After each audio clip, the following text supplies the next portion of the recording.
아멘. 저는 이 룻기를 새롭게 대했을 때는 언제였냐면 제가 신학교 3학년에서 4학년으로 올라갈 때였는데요. 그때 이제 기도원회를 올라갔는데 기도원에서 거기서 룻기 강해를 해주시더라고요. 기도원 그 원장님이 아닌 다른 강사분이. 근데 그때 굉장히 큰 은혜를 받았어요. 그래서 제가 굉장히 그때 막 절실하게 부르짖으며 기도하는 어떤 그런 제목이 있었었는데 그 제목과 너무 합해 너무 그러니까 거기에 대한 응답으로 제가 룻기 1장을 대했던 그런 기억을 갖고 있습니다. 그래서 룻기를 굉장히 좀 좋아해요. 룻기를 좋아하는데 이제 여러분들이 이제 사사기가 끝나고 룻기를 대하지만 이 룻기도 역시 사사 시대에 있었던 일이기 때문에 사사기의 연장으로 여러분들이 생각하시고 말씀을 받아들이셨으면 좋겠습니다. 룻기는 남성만이 중시하던 시대에 그 여인이 주인공으로 등장하는 그런 이야기인데요. 특히 이제 이 여인은 그 이스라엘 여인이 아닙니다. 이방 여인이고요. 특히나도 모압 여인이에요. 모압 여인은 어떤 여인인지 아시죠? 신명기를 우리가 이제 같이 공부를 했는데 신명기 때 어떤 일이 일어났어요? 모압 여인과 모압 족속과 암몬 족속은 이스라엘 총회에 들어갈 수 없는 그런 법규가 있었잖아요. 여러분들 기억하시나요? 그런 이방의 여인이었습니다. 그럼에도 불구하고 이 여인이 나중에는 너무나도 순결한 사랑과 헌신을 보여줬기 때문에 하나님께서 이 여인뿐만 아니라 이 여인의 가족과 가문에게도 큰 복을 내리시는 그런 모습을 우리가 보게 됩니다. 그 모습을 보면서 우리가 볼 수 있는 것은 하나님의 선민도 아니고 또 이방 출신의 여인인데다가 또 그녀의 신부는 그런 초란 정말 가문의 정말 유명한 가문이었지만 굉장히 지금 모압 땅에서 아주 그런 어려움을 만난 그런 여인이지만 그럼에도 불구하고 하나님께서 하나님의 섭리와 하나님의 역사를 이 여인을 통해서 움직이는 데는 전혀 문제가 되지 않는다라는 그런 모습을 우리가 말씀을 통해서 볼 수 있다는 것입니다. 룻기 1장은 룻기 전체 사건의 그 발단을 보여주는 부분인데요. 특히나 이 타락한 사사시대 이방 땅인 모압 땅에서 시작한 거라는 것이 특징이고요.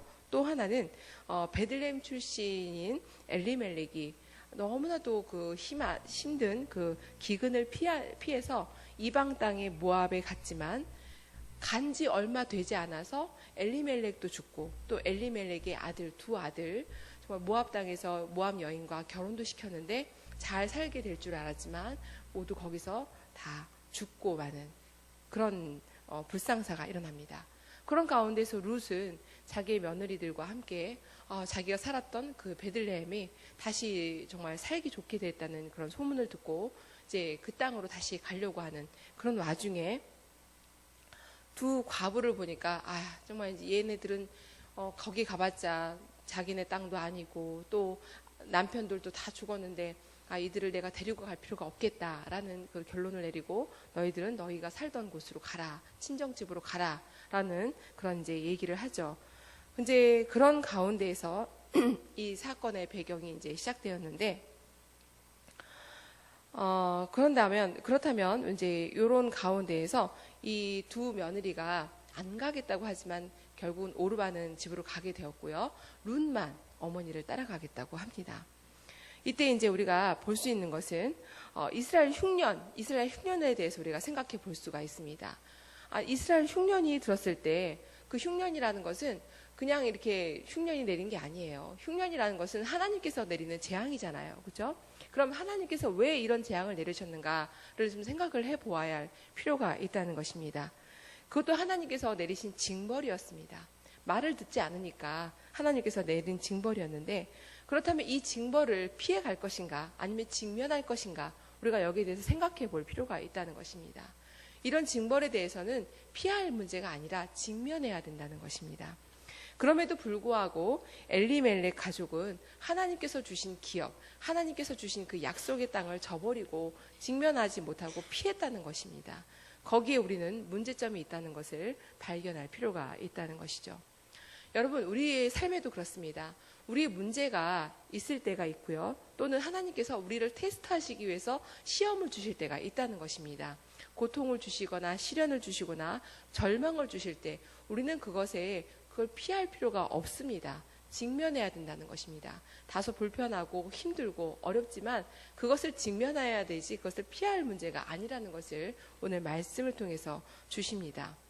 그렇다면 그런 상황에서 우리가 그것을 어떻게 직면할 것인가? 그것은 여러분들도 잘 아시잖아요. 기도밖에 없다는 것입니다. 기도함으로 나아가야 된다는 것인데 우리는 그것을 기도하기가 너무나도 불편하고 힘이 드니까 그걸 기도하기보다는 그것을 피해가려고만 하는 그런 성질이 우리 안에 있다는 것입니다. 그렇기 때문에 우리가 그것을 피해갈 것이 아니라 직면해야 된다는 그런 것을 우리 여러분들이 잘 아시기 바랍니다. 또 사사기 시대부터 우리가 사사기 공부를 하면서부터 계속 우리에게 하나님께서 말씀하시고 있는 것이 있는데 혹시 여러분들 눈치 있게 발견하셨습니까? 그건 무엇이냐면 하나님과의 관계라는 것이에요. 우리가 하나님과의 관계가 계속 이 사사기 시대에는 왜 징벌이 계속되었습니까? 그 징벌이 계속된 것은 하나님과 이스라엘 관계가 그리 좋지 않았다는 거예요. 좋지 않았기 때문에 그것을 하나님께서 깨닫기 위해서 계속 징벌을 내리시지만 그들이 그것을 깨닫지 못함으로 인해서 계속 이런 어려움을 만났다는 것입니다. 그럼 하나님과의 관계가 하나님과의 그 균형이 깨지면 모든 삶이 균형이 다 깨질 수밖에 없다는 거예요. 이웃과의 관계도 깨지고요. 내 삶도 깨지는 거예요. 그런데 그것을 이들은 계속 발견하지 못했다는 것이죠. 우리에게 이 말씀을 주시는 것이 무엇인가라는 생각을 해봅니다. 우리도 지금 현재 우리가 기도할 때라서 이렇게 나와서 기도를 하지만 몇 분 안 계세요. 늘 나오시는 분 이외에 플러스 몇 분 안 되신다는 거예요.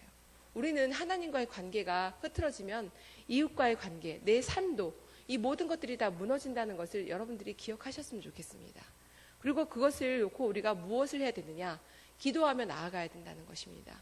우리에게 도대체 무슨 문제가 있길래 왜 무엇 때문에 우리가 이렇게 어려움을 당하는가라는 것을 생각해 볼 필요가 있다는 것입니다.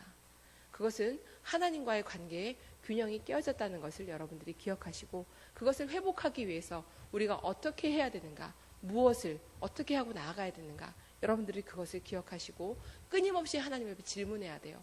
왜요? 하나님 왜 나에게 이런 시련을 주십니까? 왜 우리 공동체에 이런 어려움이 있는 것입니까?